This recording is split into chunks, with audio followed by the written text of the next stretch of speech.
Police cars in my driveway. Officers demanding ID. At my own house. I'm standing there with keys in hand, watching two cops treat me like a criminal on my own property.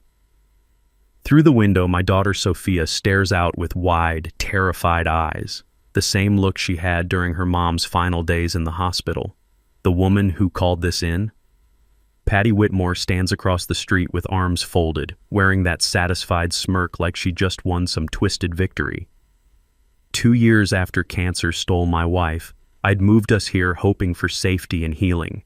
Good schools, quiet streets, a place where a grieving teenager could maybe trust the world again. Instead, we landed in the crosshairs of a vindictive neighbor hell-bent on destroying what little peace we'd found. But Patty had no idea that in exactly 3 weeks, she'd be the one in handcuffs while news cameras captured her public downfall. Officer Martinez's boots crunched on gravel as he approached, looking genuinely embarrassed about the whole mess.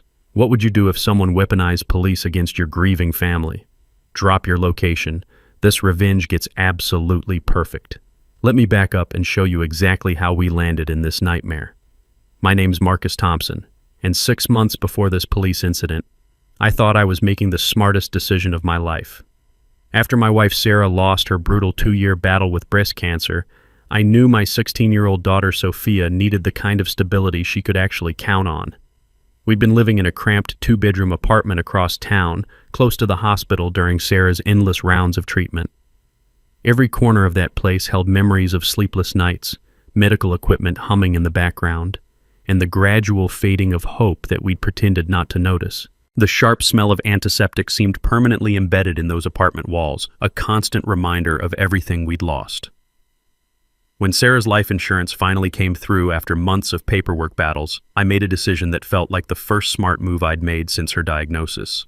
I bought us a complete fresh start in Willowbrook Estates, a neighborhood that looked like something straight out of a suburban magazine. Manicured lawns stretched like green carpets, tree-lined streets created perfect canopies of shade, and it was the kind of place where kids still rode bikes without parents having panic attacks about safety. Most importantly for Sophia's future, Willowbrook meant access to Ridgemont High School, where 90% of graduates went on to 4-year colleges. Our new house still carried that sharp, clean scent of fresh paint when we moved in during late spring, with boxes stacked in every room like cardboard monuments to our hope for better days. Sophia had immediately claimed the upstairs bedroom with the best acoustics for her piano practice.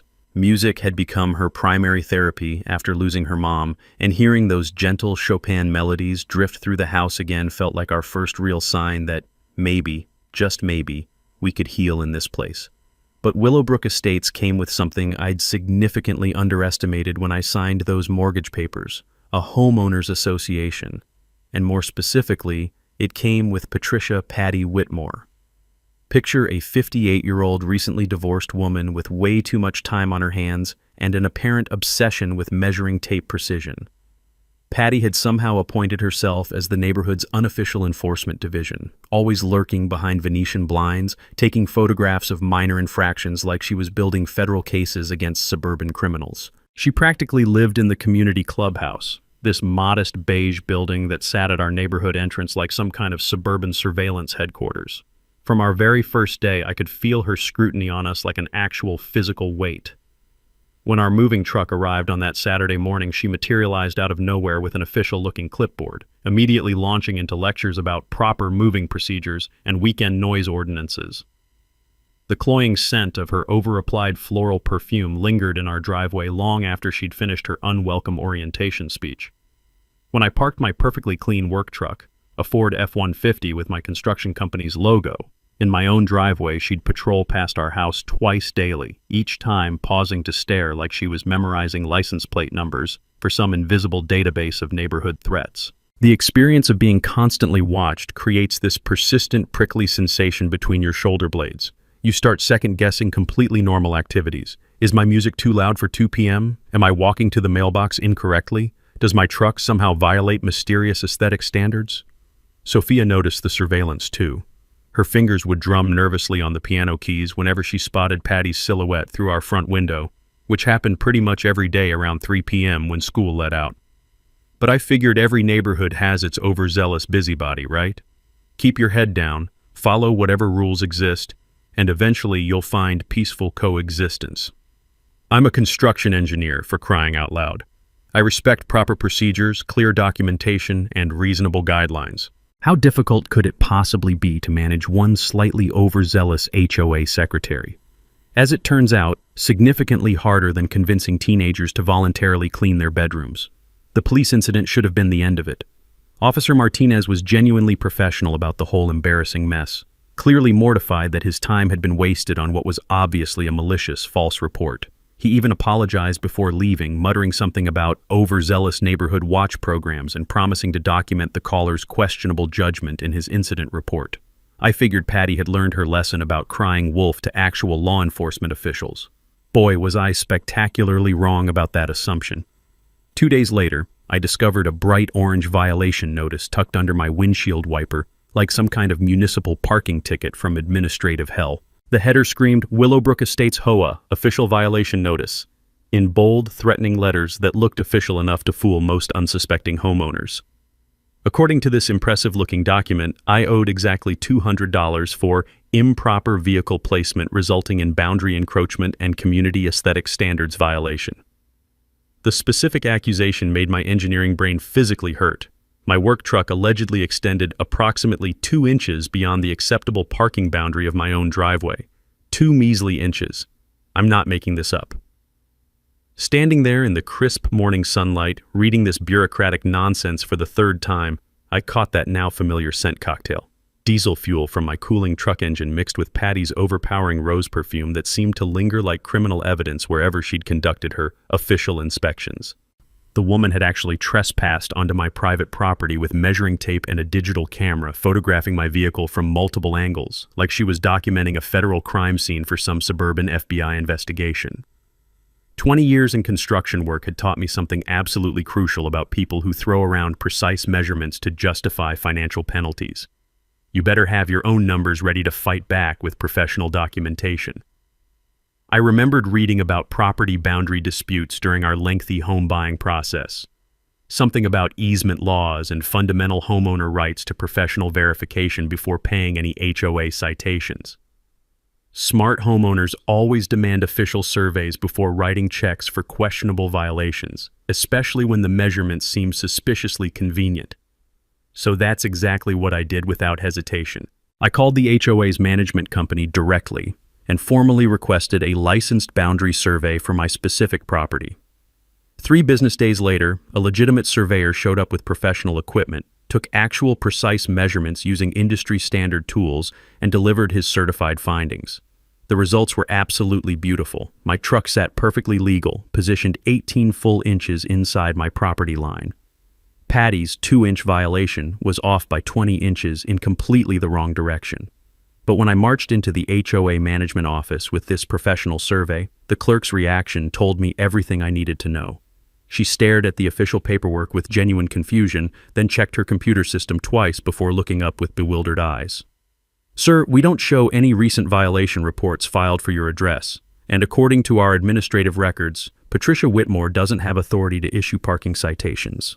That moment hit me like a steel beam falling off a construction site. Patty had been manufacturing completely fake parking tickets with absolutely zero official backing or legal authority. I started having casual conversations with neighbors during weekend encounters, casually mentioning my interesting parking experience without seeming like I was investigating anything specific.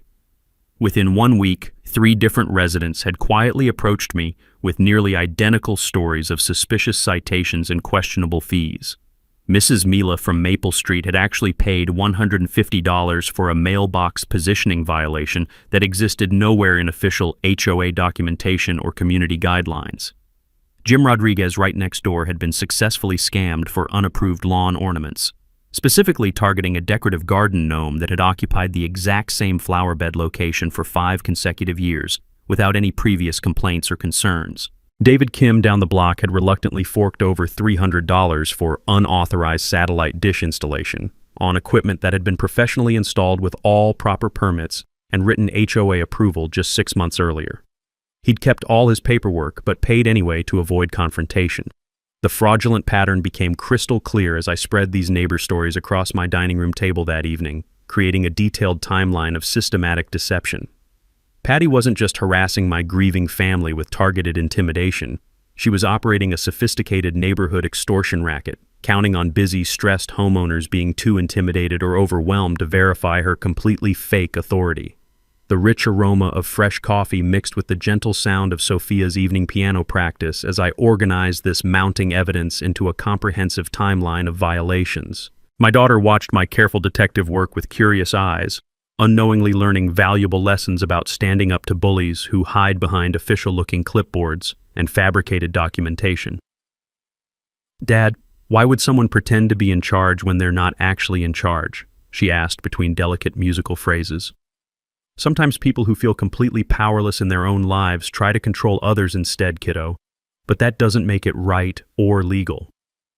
Her beautiful music filled our house like a quiet rebellion against Patty's systematic attempts to silence our family's happiness and peace.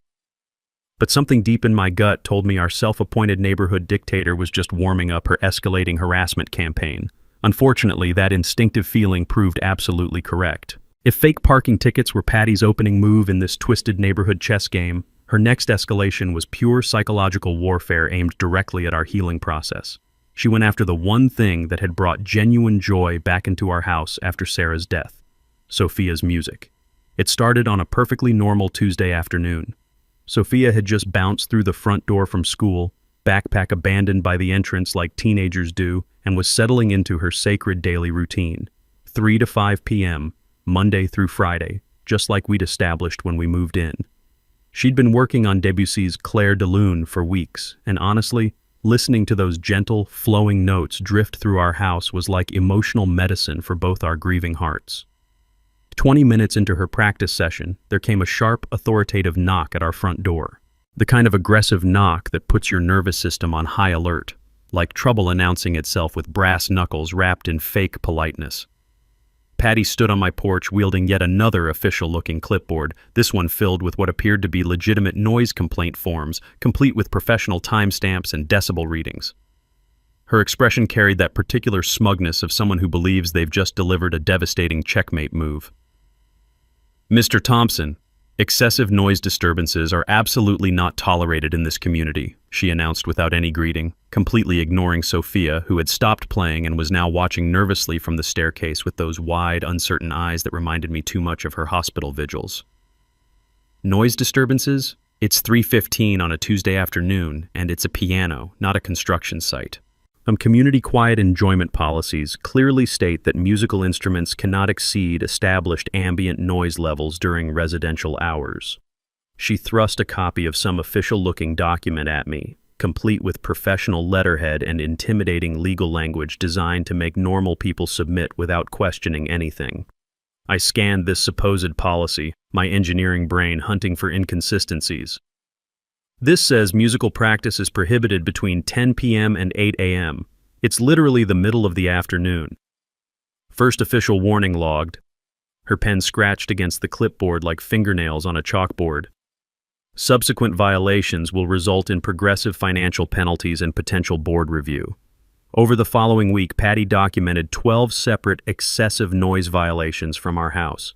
12 individual incidents. She was apparently camping in that clubhouse with a stopwatch and decibel meter app, creating an elaborate paper trail of my daughter's piano practice like she was building a federal case against suburban musical expression. Here's where 20 years of construction site noise regulations became incredibly useful. I'd dealt with municipal sound ordinances countless times, and I knew the legal framework inside out. Residential noise laws specifically protect reasonable daytime use, and HOAs cannot override municipal quiet enjoyment rights without documenting actual violations of measurable sound limits that exceed established community standards. So I bought my own professional decibel meter for $39 and started systematically documenting neighborhood noise levels. Sophia's piano at full volume registered 68 decibels from our property line. Patty's nightly television blasting crime dramas from the clubhouse? A solid 74 decibels with windows open, clearly audible 3 houses away. But here's what really caught my attention. Patty's complaint timestamps showed violations during her supposed HOA work meetings. Yet every time I glanced toward the clubhouse during these alleged professional hours, there she was, lurking behind Venetian blinds like some suburban surveillance operative conducting constant reconnaissance missions. The pattern became impossible to ignore. Patty wasn't just obsessive about noise regulations, she was systematically lying about her schedule, whereabouts, and actual authority within the HOA structure. I also started noticing other interesting details. The clubhouse lights stayed on unusually late every night. Sometimes I'd see her silhouette moving around inside at midnight, like someone going about normal evening routines rather than just conducting meetings. The smell of microwave dinners often drifted from that direction during my evening walks with our dog. When Sophia quietly asked why the mean lady seemed to hate her music so much, I explained that sometimes unhappy people try to control others because they feel powerless in their own lives. But kiddo, your mom would have loved hearing you play Debussy this beautifully. Never let anyone steal that joy from you. That night, as Chopin's gentle melodies filled our house while vanilla candles flickered on the piano and the lingering aroma of our spaghetti dinner created the kind of peaceful domesticity Sarah would have treasured, I realized something crucial. Patty had made a fatal, tactical error. She deliberately targeted my daughter's emotional healing process, and that was a line you absolutely don't cross with a protective father who's already buried his wife. The sound of Sophia's music floating through every room felt like a quiet rebellion against Patty's attempts to control our happiness. But I had a growing suspicion that our neighborhood enforcer's obsession with monitoring everyone else's activities was hiding something much bigger than simple busybody tendencies. Time for some strategic escalation of my own. Patty's third move was her boldest yet, and turned out to be her most spectacular tactical blunder. She decided to call an emergency HOA meeting to publicly destroy my reputation in front of the entire neighborhood. The notice appeared on every door Wednesday morning like an official government summons.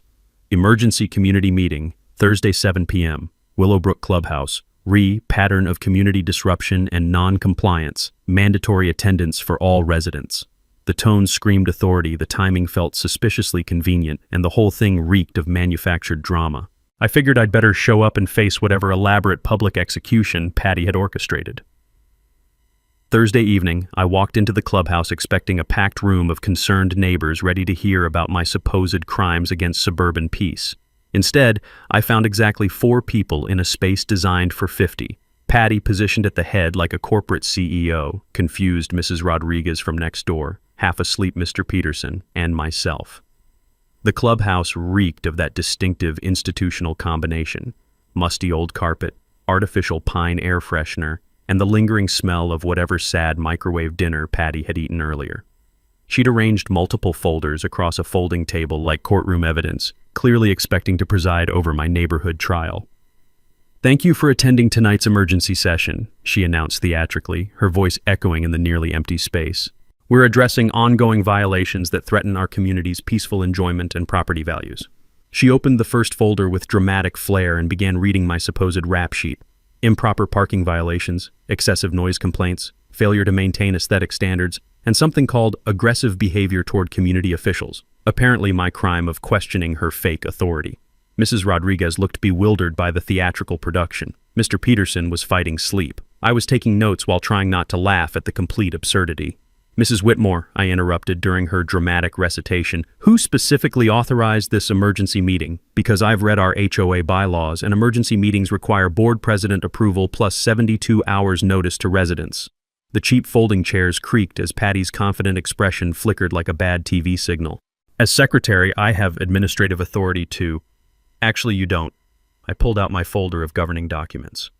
Section 4.3 explicitly states only the board president can call emergency meetings, and only for safety issues or financial emergencies. Parking complaints don't qualify. Mr. Peterson suddenly perked up. "Speaking of which, where's Bob Mila? He chairs all our meetings." "Exactly," Mrs. Rodriguez chimed in. "Where is Bob? Why isn't this on the regular agenda?" Patty shuffled papers nervously. "Mr. Mila was unavailable due to scheduling conflicts." "Unavailable how?" I pressed. "Did you actually contact him?" Before she could answer, the clubhouse door opened and Bob Mila walked in, looking genuinely confused. "Sorry I'm late. Mrs. Rodriguez texted about an emergency meeting. What's the emergency?" The silence was golden. You could hear fluorescent lights humming, distant sprinklers, and Patty's authority crumbling like stale cookies. Bob surveyed the nearly empty room and Patty's elaborate setup. "Patty, I have no record of authorizing this meeting. What happened that I should know about? The third mini-twist hit like a wrecking ball. Patty had been operating with zero official authority, not overzealous community spirit, complete fabrication of power and procedures. Seems like there's confusion about proper protocols, I said calmly. Maybe we should handle legitimate concerns through official channels? Bob was already packing up, embarrassed. Patty, we need to discuss meeting procedures. Mr. Thompson, I apologize for this confusion. Real HOA business goes through monthly meetings with proper notice. As we filed out into the cool evening air, I noticed something particularly telling. Personal items scattered throughout the clubhouse. A coffee mug on the counter, reading glasses on a side chair, personal mail stacked near the entrance, a throw blanket draped over one of the folding chairs like someone had been sleeping there. The place felt lived in, not just used for occasional meetings. Walking home under streetlights, pieces started clicking together. Patty's increasingly desperate behavior wasn't about neighborhood control or enforcement.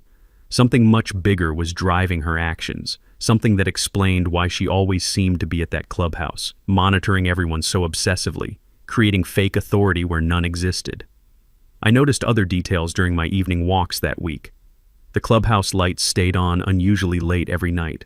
Sometimes I'd see her silhouette moving around inside at midnight, going through what looked like normal evening routines rather than conducting any kind of official business. The smell of microwave dinners often drifted from that direction when I walked our neighbor's dog. There were delivery trucks stopping at the clubhouse regularly, grocery deliveries, Amazon packages, even what looked like prescription medications being dropped off, all addressed to Patty personally, not to any HOA office or community organization. When I mentioned these observations to Sophia over dinner, she had an interesting perspective. Dad, remember when we lived in that tiny apartment after Mom got sick? How we tried to make it feel like a real home even though we knew it was temporary. That comment hit me harder than I expected. I had a growing suspicion that our self-appointed neighborhood dictator was hiding secrets that made my parking violations look like jaywalking tickets. And I was about to discover just how desperately right I was. Sometimes the biggest revelations come from the smallest observations. In my case, it was chronic insomnia and a leaky kitchen faucet that changed everything.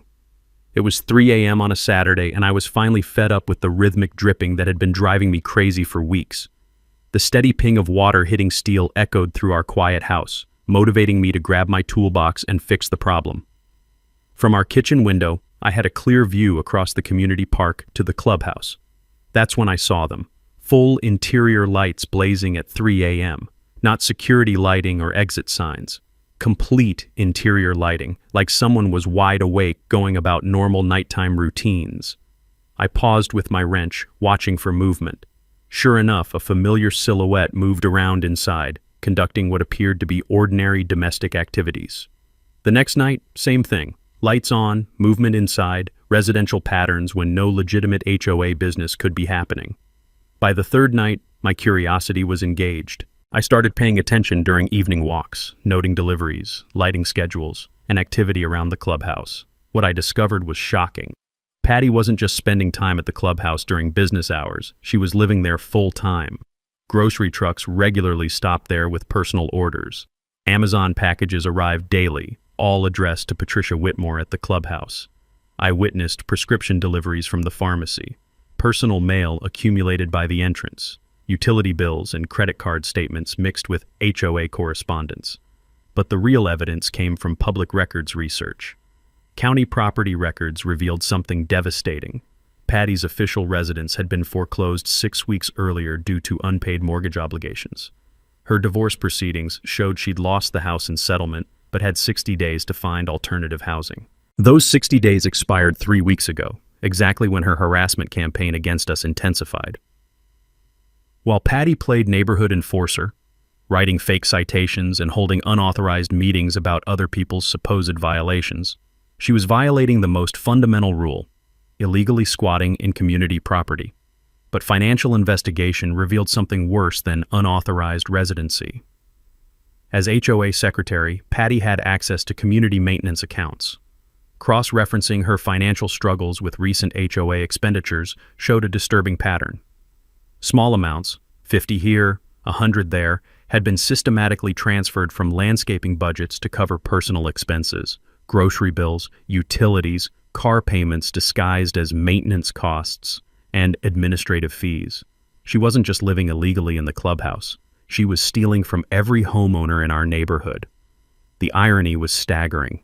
While obsessively documenting everyone else's minor infractions, measuring grass heights and timing piano sessions, she'd been committing actual crimes, embezzlement and illegal occupancy that could result in felony charges.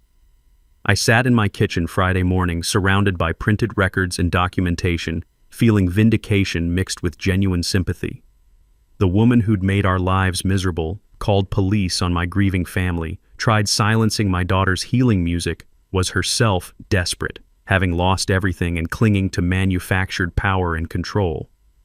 But understanding her motivation didn't excuse the damage or ongoing crimes against our community.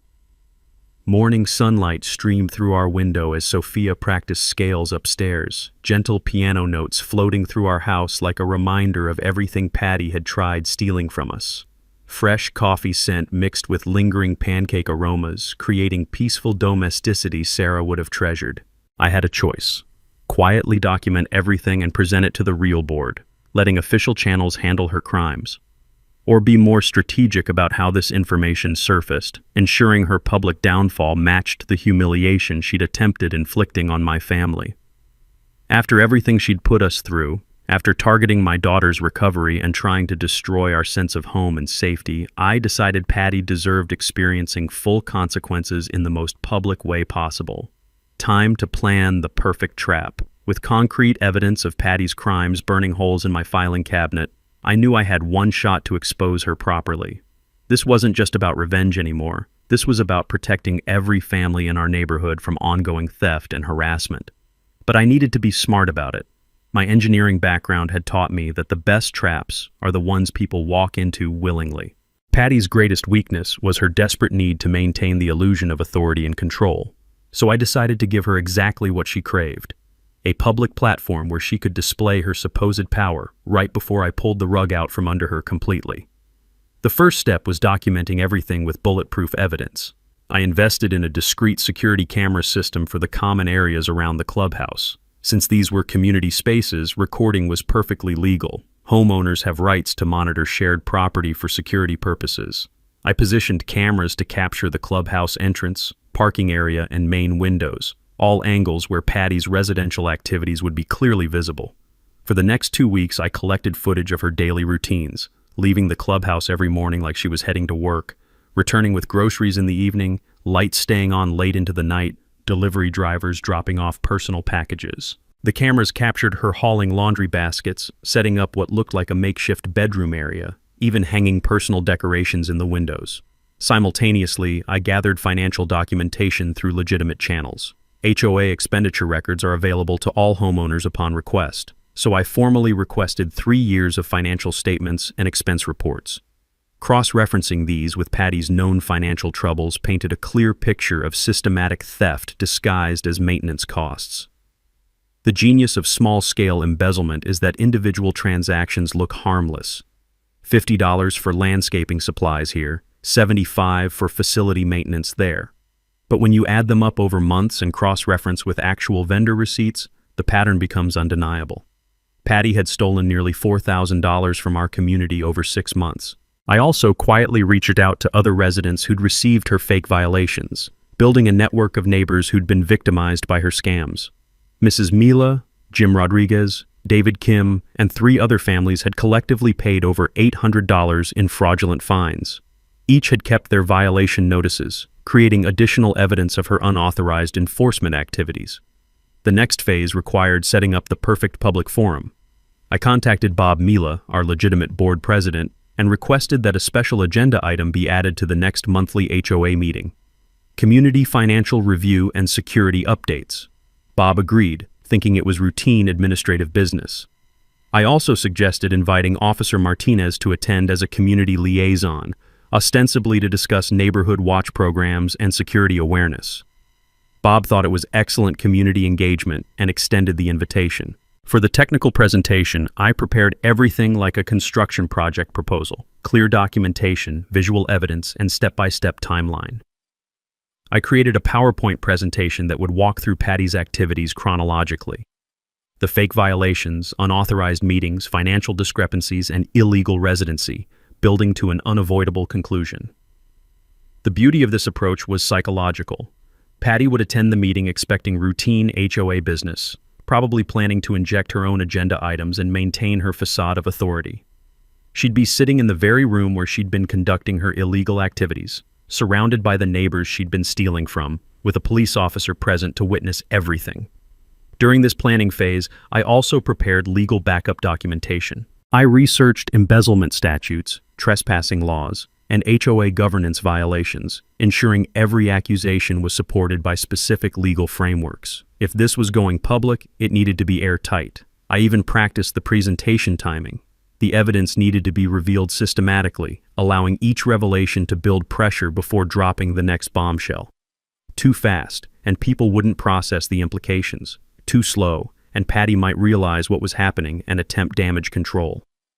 The final element was community notification. I discreetly encouraged neighbors to attend the meeting, mentioning that important financial matters would be discussed. Word spread naturally through the neighborhood network. People were curious about their HOA finances, especially after months of Patty's aggressive enforcement activities.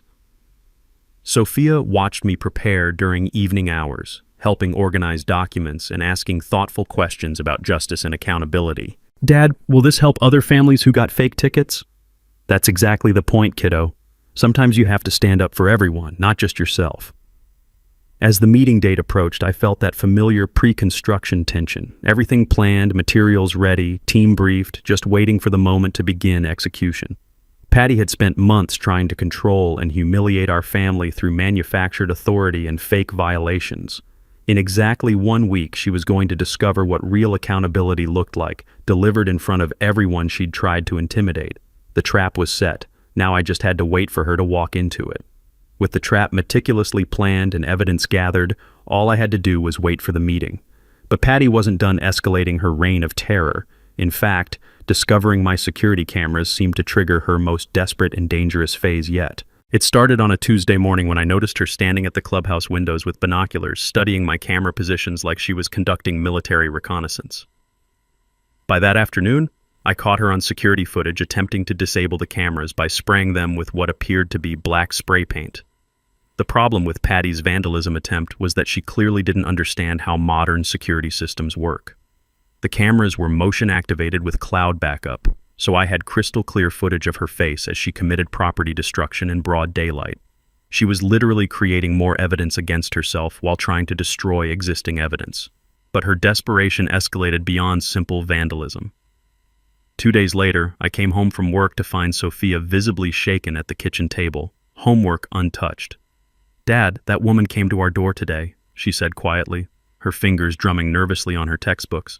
"She said she was worried about my home environment and asked if I felt safe living with you." My blood turned to ice. Patty had crossed the ultimate line. She was now targeting my daughter directly, trying to manufacture child welfare concerns as leverage in whatever twisted game she thought she was playing. She kept asking weird questions about whether you ever got angry, whether I had enough food, whether I felt scared when you came home late from work. I told her you're the best dad ever, but she kept writing stuff down like my answers meant something different. The calculating cruelty of this approach was breathtaking. Patty knew that any child services investigation, even a completely baseless one, would create weeks of stress and scrutiny for our family. She was weaponizing the system designed to protect children, using it as a tool of harassment against a grieving teenager. But I'd learned something important about fighting bullies over the past few months. Document everything, stay calm, and let them destroy themselves with their own actions. I immediately called the school to inform them about the situation, ensuring that any potential contact from Patty would be properly documented. I also reached out to our family physician to establish a clear record of Sophia's physical and emotional well-being, creating professional testimony about her healthy adjustment after her mother's death. Most importantly, I installed additional security cameras around our house perimeter, ensuring that any future harassment attempts would be captured on video. Patty's next escalation came through social media and neighborhood gossip networks. She started a whisper campaign suggesting that there was something suspicious about a single father who'd moved into the neighborhood so quickly after his wife's death, implying that my grief timeline somehow indicated guilty behavior. The manipulation was sophisticated and evil. She couldn't attack me directly without revealing her own criminal activities, so she created doubt through innuendo and timing coincidences. Why had we moved so quickly? Why was I often working late? Why did Sophia seem so mature and independent for her age? Mrs. Rodriguez mentioned overhearing these conversations during her weekly grocery shopping, where Patty had apparently been spreading concerns about our family situation to anyone who would listen. But Patty had made a critical miscalculation. Our neighbors had lived through their own family tragedies, job losses, divorces, and medical crises. Most of them recognized grief when they saw it, and they'd watched Sophia and me supporting each other through genuine loss with dignity and love. The Whisper campaign backfired spectacularly. Instead of creating suspicion about our family, it generated sympathy and protective anger toward Patty's increasingly obvious harassment tactics. Jim Rodriguez stopped by that weekend to check on us, mentioning that several neighbors were discussing Patty's behavior and finding it way over the line. Mrs. Mila brought Sophia homemade cookies and told me privately that some people don't understand that healing takes time and looks different for every family. During this escalation phase, I noticed something else troubling in the security footage. Patty was having increasingly animated phone conversations outside the clubhouse, pacing back and forth with obvious agitation. Sometimes these calls lasted over an hour, with lots of gesturing and what appeared to be arguing. She was also receiving more frequent delivery trucks, but now they included what looked like legal documents and certified mail that she signed for with visible stress. The final mini twist of this escalation loop became clear when I researched court records more thoroughly. Patty's ex-husband had filed contempt of court charges for her failure to vacate the clubhouse as required by their divorce settlement. Her illegal residency wasn't just an HOA problem, it was also a violation of court orders that could result in jail time. She was fighting battles on multiple fronts: divorce court, potential criminal charges for embezzlement, housing violations, and now the growing awareness among neighbors that her authority was completely fabricated.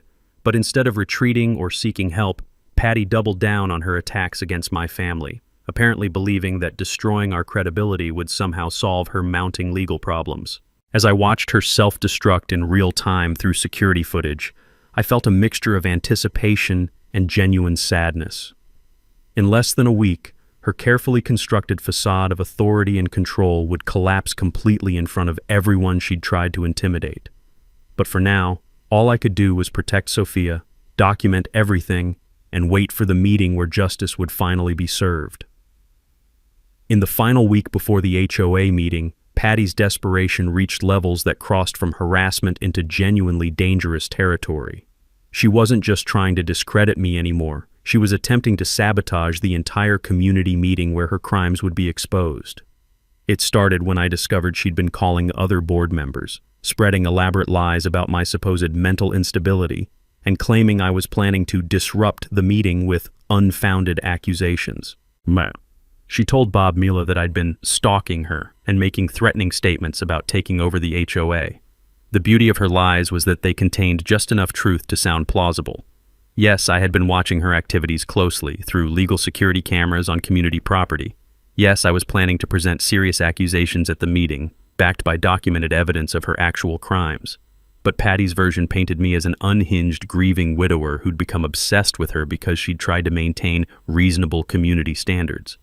It was a masterful manipulation that played on stereotypes about men who lose their wives and supposedly can't handle being told what to do by strong women.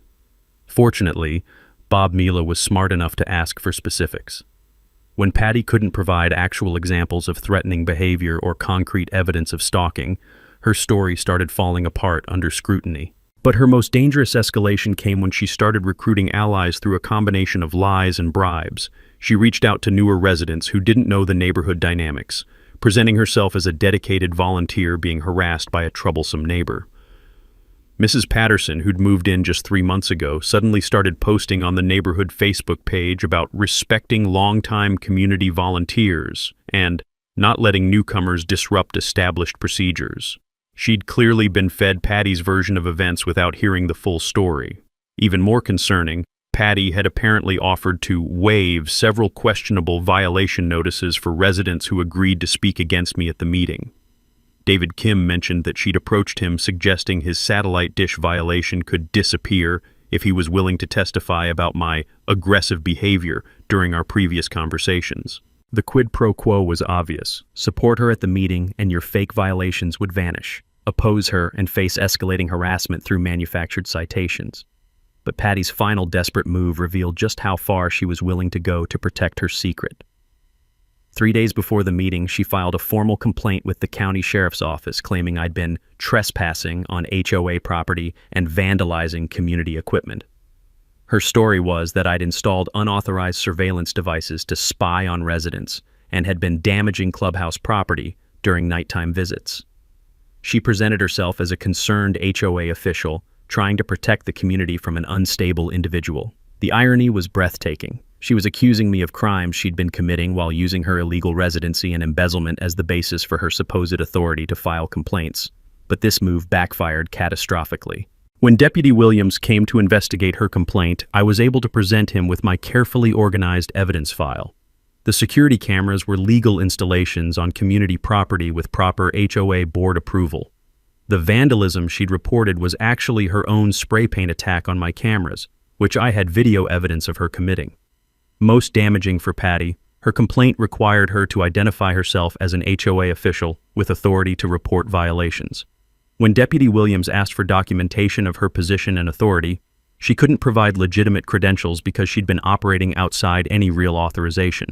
The deputy left with more questions about Patty's claims than about my activities, and I had a feeling her complaint would soon become evidence against her instead of protection from accountability. During this final escalation, I noticed her behavior becoming increasingly erratic in the security footage. She was pacing the clubhouse at all hours, having heated phone conversations, and showing signs of severe stress that suggested she knew her time was running out. Sophia had started asking thoughtful questions about what would happen to the mean lady when everything came out. "Dad, do you think she'll go to jail?" "I don't know, kiddo, but I do know that actions have consequences, and adults who hurt other people need to face those consequences." The weekend before the meeting, Patty made her final desperate play. She created an official-looking notice and posted it throughout the neighborhood. HOA meeting postponed, board president unavailable, rescheduled date TBD.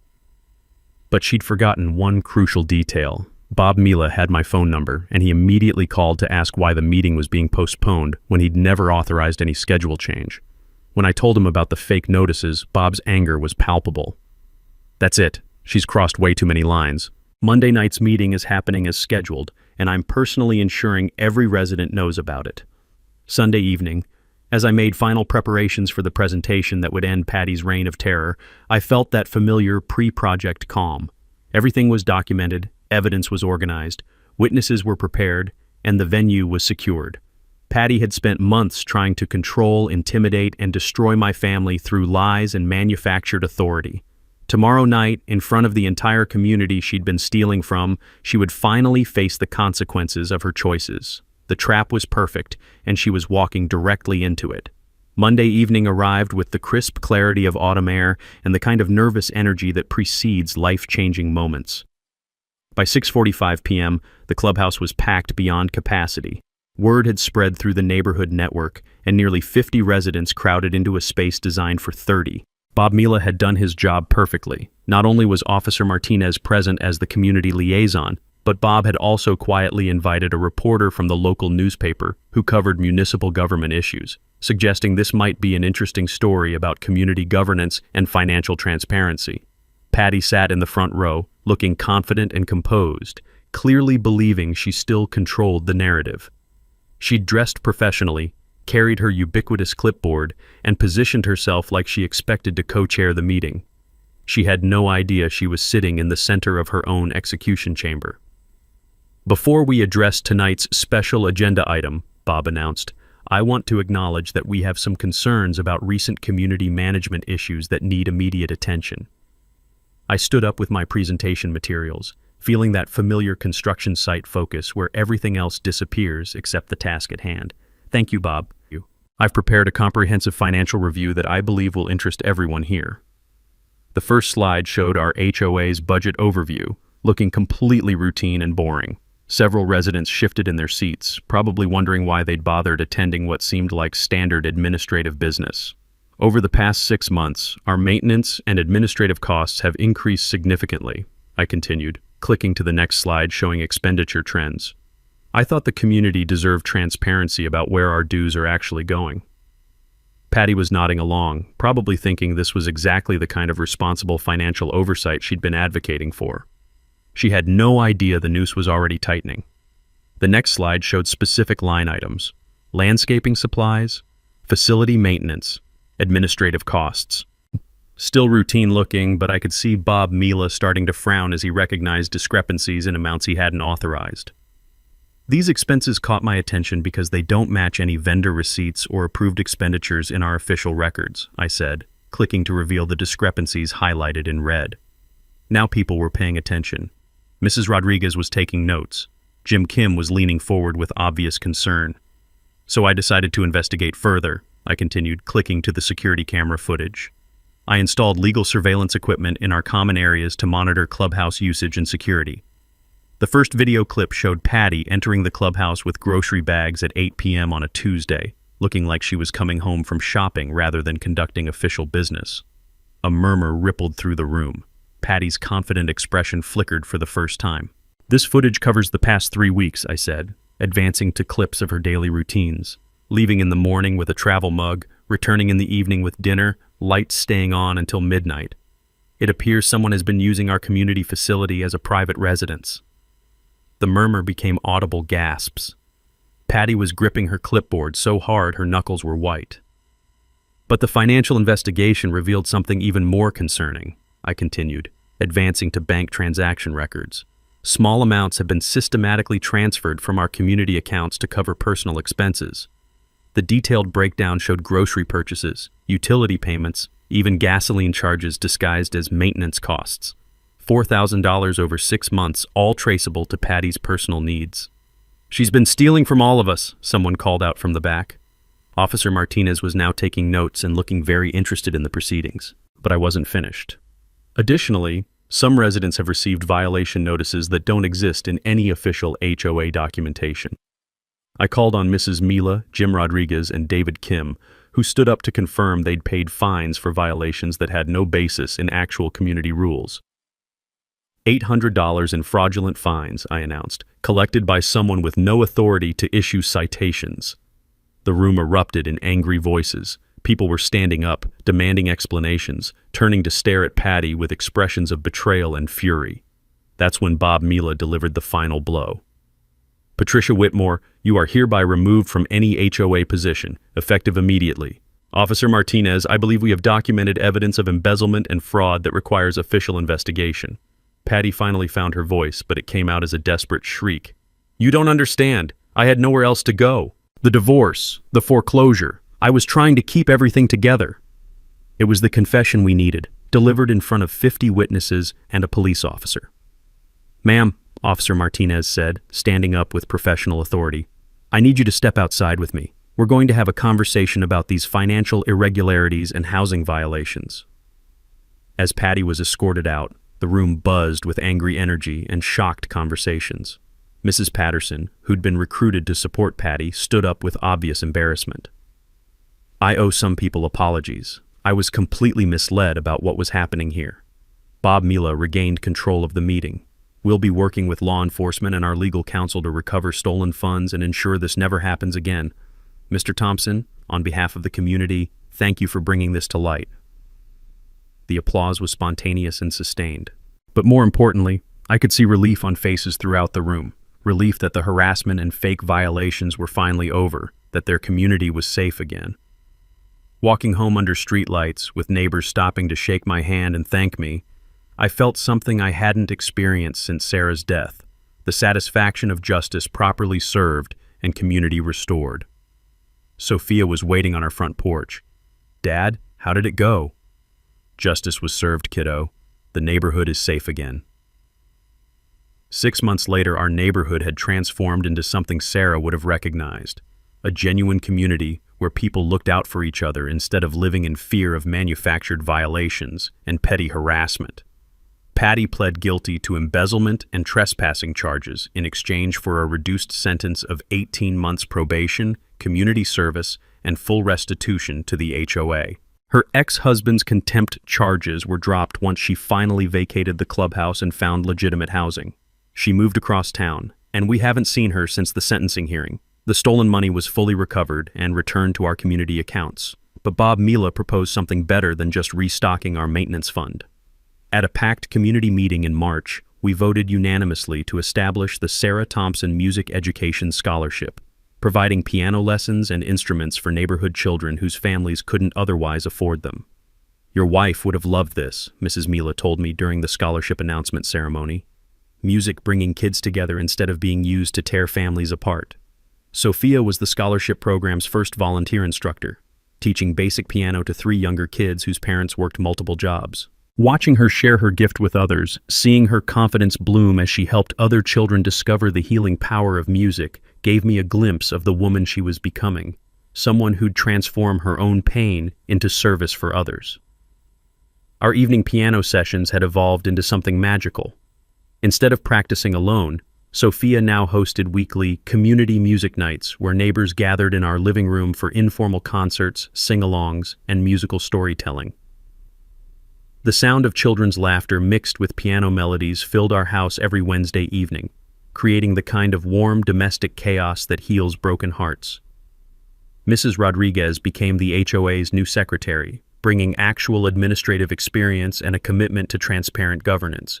She instituted monthly financial reports, open book policies, and a formal appeals process for any legitimate violations. Jim Kim was elected as community liaison, ensuring that new residents received proper orientation about actual rules rather than manufactured harassment.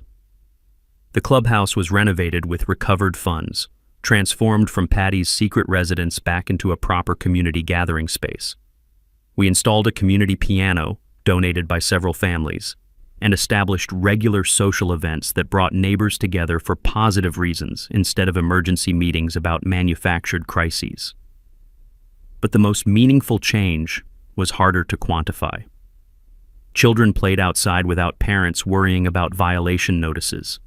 Teenagers could practice music without fear of noise complaints. Families could park their cars, decorate for holidays, and live their daily lives without someone constantly monitoring and measuring their activities for infractions. The surveillance cameras I'd installed remained active, but now they served their intended purpose: actual security rather than evidence gathering for neighborhood harassment campaigns. Crime dropped significantly when potential troublemakers realized our community was watching out for each other rather than trying to control each other. Bob Mila implemented quarterly community meetings where residents could address concerns, propose improvements, and participate in decision-making about their neighborhood's future. These gatherings became celebrations rather than interrogations, with potluck dinners, children's activities, and genuine problem-solving discussions. During one of these meetings, David Kim stood up to address the group. 6 months ago, we were all afraid to park wrong or play music or enjoy our own homes. Now my kids ask if we can move because they love this neighborhood so much. That's what real community leadership looks like. The scholarship program expanded beyond our neighborhood. Other HOAs heard about our approach and requested guidance on establishing similar music education initiatives. Sophia started a blog documenting the healing power of community music programs, which caught attention from educational organizations across the state. Local news coverage of Patty's conviction and our community's recovery became a model for other neighborhoods dealing with HOA harassment and financial corruption. Officer Martinez, who'd witnessed the dramatic meeting that exposed Patty's crimes, often referenced our case during community policing workshops about recognizing and addressing neighborhood disputes before they escalate to criminal behavior. But the most important healing happened gradually, in daily moments that rebuilt trust and safety. Neighbors began stopping for conversations instead of hurrying past each other. Children formed friendships that crossed property lines. Adults organized block parties, holiday celebrations, and informal support networks for families dealing with illness, job loss, or other life challenges. 2 weeks ago, I received a letter from Patty, the first communication since her sentencing. She apologized for the pain she'd caused our family, acknowledged that her actions stemmed from her own desperation and fear, and expressed genuine remorse for targeting Sophia's recovery process. She'd completed anger management counseling and financial responsibility classes as part of her probation requirements. I showed the letter to Sophia, who read it thoughtfully before responding. "Dad, I'm glad she's getting help, but I'm also glad we stood up for ourselves and protected other families." That evening, as Sophia's music floated through our house during her practice session, Debussy's Clair de Lune, the same piece Patty had tried to silence, I felt Sarah's presence in the melody. Our daughter had learned something invaluable about standing up to bullies, protecting community, and transforming pain into service for others. The scholarship fund had grown to support 12 children, 3 community pianos, and a summer music camp that brought families together across economic and cultural differences. What started as one woman's attempt to destroy our healing had become a catalyst for community-wide transformation. But our story isn't unique. Every neighborhood has its Patties, people who use manufactured authority to control others, who hide their own problems behind harassment of innocent families, who mistake fear for respect and compliance for community. If you're dealing with HOA harassment, document everything, know your actual rights versus imaginary rules, and remember that bullies with clipboards are still just bullies. And if you've survived something like what we went through, I'd love to hear your story in the comments below. Most importantly, don't let anyone steal your family's joy, silence your children's music, or make you afraid to come home to your own house. Sometimes standing up for yourself means standing up for everyone, and real communities are built on support rather than surveillance. Thanks for watching, and please subscribe for more stories about ordinary people fighting back against extraordinary injustice, because everyone deserves to feel safe in their own neighborhood. Thanks for hanging out with us on HOA Stories, where the HOA Karens meet their match. If this story had you cheering or cringing, go ahead and like the video, drop a comment with your reaction, and hit subscribe so you're ready for the next wild HOA tale.